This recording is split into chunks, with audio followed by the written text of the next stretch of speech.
Ahojte, som Katarína Uhlíková a som členka školskej skupiny Globe na Spojenej škole Mierovej vo Svite.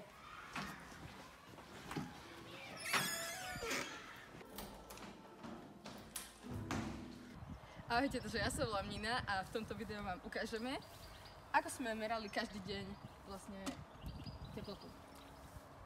Hneď ako otvoríme budku, môžeme vidieť dva teplomery. Jeden ukazuje aktuálnu teplotu a druhý minimálnu a maximálnu.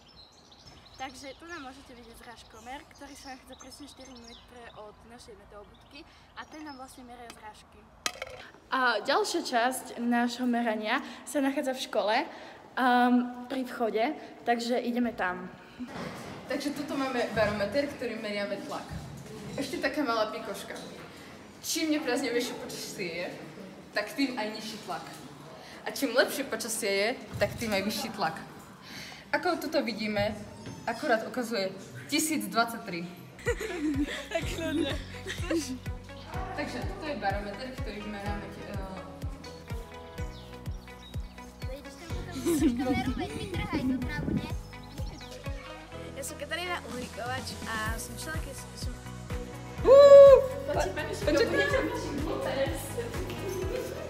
Pán Čoká, ikona!